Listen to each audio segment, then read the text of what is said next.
Hello everyone. Dear students, जो high court की और सुप्रीम कोर्ट की बात चल रही थी, सुप्रीम कोर्ट में जो टीओडी पर 3 याचिका लगी है। और जो याचिका है, जो पीआईएल जिसको पे बोलते हैं, तो उसमें मुख्य रूप से सीजेआई होना चाहिए। तो इसलिए सुप्रीम कोर्ट की छुट्टियां चल रही है, तो 1 जुलाई पर उस पर सुनवाई होने की संभावना है। ठीक है। कई बच्चे मेरे पास में वीडियो भेजते रहते हैं, सर इस ग्रुप से जोड़ दो, ये ग्रुपों में भेज दो, ये वीडियो वहाँ भेज दो, इन बच्चों के पास भेज दो। कई बच्चे भेजते रहते हैं, सुप्रीम कोर्ट में शामिल हो जाएंगे। देखो, कोई ना कोई बनाता रहता है वीडियो, पैसे ऐंठ लेगा आपसे, और फिर उसके बाद में ये कहोगे वो मुझसे पैसे ऐंठ ले गया, मुझसे पैसे ऐंठ ले गया। तो देखो, ध्यान से सुना करो इन चीज़ों को। तो सुप्रीम कोर्ट में 3 याचिका ऑलरेडी लग चुकी है। तो याचिका लगाना है वो आसान, फिर उसके बाद में एक्सेप्ट करने की बात होती है। तो जो जजेस बैठते हैं, छुट्टी वाले समय पर बैठते हैं जज, तो वो उन पर सुनवाई नहीं की, और वो सुनवाई है जब कोर्ट खुल जाएंगे 1 जुलाई के बाद में, उसके बाद में सुनवाई होगी उन पर। तो उस समय पर शामिल होना होगा, तो एक और याचिका लग जाएगी। तो फिर उस बाद में मिल के लगा लेना, जो भी है जो सिस्टम है। वो टीओडी पर जैसे रद्द करने की भी बात चली हुई है, कईयों ने इस तरह से याचिका लगाई है। तो देखो, रद्द तो सरकार की मंशा है नहीं कि वो रद्द कर दे, लेकिन कुछ बच्चों का पेपर वगैरह की है, और उन पर अपे बात कर रहे हैं भी, पेपर हो जाए, रिजल्ट निकल जाए। ठीक है। दूसरी बात ये है कि जो अपे बात कर रहे हैं, जो जिस वकील ने सलाह दी है, वो बहुत ही अच्छी मनसा वाला व्यक्ति है, और ऐसे बच्चों से पैसे भी नहीं उठेगा। तो उस समय पर सभी बच्चों को मिलवा देंगे। जैसे 1 जुलाई पर एक बार देख लेते हैं सुप्रीम कोर्ट क्या कह रहा है। और मेन बात है कि सुप्रीम कोर्ट ये कह देता है कि ऐसे नहीं होगा, जो बहुत सारी बातें हैं जो सुप्रीम कोर्ट जब आदेश देगा।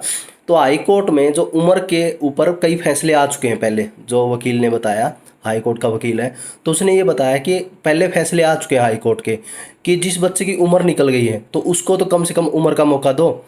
तो जो फिजिकल और मेडिकल की, तो फिजिकल और मेडिकल की कुछ गाइडलाइनें हैं, जो कुछ आर्मी पर्सन से भी बात हुई, वो कह रहे हैं कि फिजिकल और मेडिकल की कुछ गाइडलाइन है भाई, 3 महीने 4 महीने पुराना हो जाए तो कुछ, कोई 2 महीने कह रहा था, कोई 1 महीना कह रहा था, तो कोई 6 महीने कह रहा था कि फिजिकल मेडिकल इतना पुराना हो जाए तो दोबारा री मेडिकल का एक रूल है।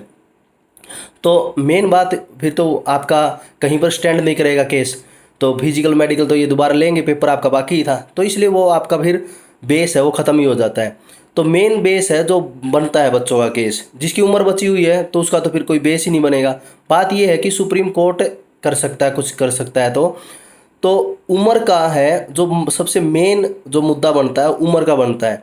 तो जिस बच्चे की उम्र निकल गई है, तो उस समय पर राज्य पर, जैसे हरियाणा पंजाब हाई कोर्ट है, वो हरियाणा और पंजाब के बच्चों के लिए करेगा। तब उस समय पर हाई कोर्ट के उस वकील से जो बच्चों की उम्र निकल गई है, इसीलिए मैंने सभी बच्चों से ये कहा था कि जो जो बच्चा है वो मेरे पास में डॉक्यूमेंट्स भेज दे। ठीक है। तो बच्चों ने भेज भी दिए। तो उस समय पर उन बच्चों से, जो बच्चे हैं अभी तक 30 32 बच्चों के डॉक्यूमेंट्स आए हैं, तो उनके पास में, वकील के पास में भेज देंगे। ठीक है। तो उम्र का वो चांस रहता है। और दूसरा अपना जो है, अभी सुप्रीम कोर्ट का वेट कर लेते हैं, उस समय पर सारे बच्चे मिलकर वकील से बात कर लें। फिर बात वहाँ पर भी रह जाती है। देखो क्या रहता है, याचिका लगा दी, याचिका लगाने के बाद में फिर क्या फैसला देता है जज, जज पर डिपेंड करता है। तो इसी वजह से वकील तो पैसे ले लेगा आपके, भी मैंने इतनी मेहनत की और इस रूप से, तो इसलिए कोई बच्चा ठगा सा महसूस ना करे। याचिका तो अब भी लग जाएगी, क्या पता कोई जज है वो क्या कहे, और फिर कोई वकील है ऐसा ये कह दे कि इस पर तो कुछ नहीं आया। क्योंकि अपने देश का सिस्टम ऐसा है, साल साल 2 2 साल 3 3 साल समय लग जाता है, तो कुछ होता ही नहीं है। तो अब आपका पैसा भी बर्बाद हो जाएगा और समय भी बर्बाद हो जाएगा। तो इसलिए आप एक बार डट कर सारी चीज़ें देखेंगे। भी 24 को जो राकेश टिकैत कर रहा है, एक चढ़ूनी ग्रुप कर रहा है, तो ये क्या कर रहे हैं, क्या प्रेशर बना रहे हैं इस पर, इन चीज़ों का भी आप वेट करेंगे। तो इसलिए आराम से, और आराम से निर्णय लेंगे, और आप अपनी मांग उठाते रहो, सभ्य तरीके से मांग उठाते रहो। अपने मुद्दे हैं बिल्कुल संवेदनशील से हैं, थोड़े से मुद्दे हैं। यदि सरकार चाहे आपकी भावनाओं को समझे तो सरकार कर भी सकती है, कोई इसमें बड़ी बात नहीं है। हाँ, वैसे ढीठ हो गई है तो वो दूसरी बात है, फिर ढीठ हो गई है तो कोई बात नहीं है। हम आम जनता क्या कर सकती है, चुनाव में देखेंगे, है ना। जैसे एक तगड़े आदमी ने एक गरीब से आदमी को पीट दिया, तो गरीब आदमी को गुस्सा आया, तो फिर दोबारा पीट दिया, फिर गुस्सा आया, फिर वो क्या कर सकता था, फिर तगड़े आदमी ने फिर पीट दिया। तो वो गुस्से में एकदम उठ के बोला, भाई कोई बात नहीं। कहा देखेगा, कहा कि कौन देखेगा, तगड़े आदमी ने कहा कि भगवान देखेगा आपको। तो आप क्या कर सकते हो, मेन बात है कि दिमाग में बातें रखनी है। आपके साथ में बेइंसाफ़ी हुई है तो देखेंगे, समय देखेगा। कब देखेंगे, चुनाव के समय, चुनाव के समय याद रखना है। लेकिन भारत की जनता ऐसी है बहुत सारे मतलब भूल जाते हैं इन चीज़ों को। तो क्योंकि तुरंत का लिपा हुआ दिखता है, अपने हरियाणवी में बोलते हैं भी है, तुरंत की बातें दिखती हैं, भूल जाते हैं लोग। या ये कह लो आप भी बहुत ही ज़्यादा दयालु प्रवृत्ति के हैं, बहुत ही ज़्यादा दयालु प्रवृत्ति के, लेकिन बच्चों के साथ बहुत गलत हुआ। मैं ये नहीं मैं तो नहीं भूलूंगा भाई बच्चों के साथ में, क्योंकि कई बच्चे रोए हैं रात के 1-1 2-2 बजे तक, मैं वो बातें नहीं भूल सकता।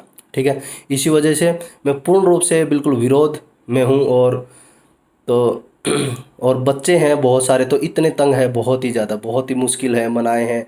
और मतलब मैं तो ये कहता हूँ कि मेरी बात मान ली, बहुत ही बढ़िया बच्चों ने, कोई तो गलत स्टेप नहीं उठाए, बहुत ही बढ़िया।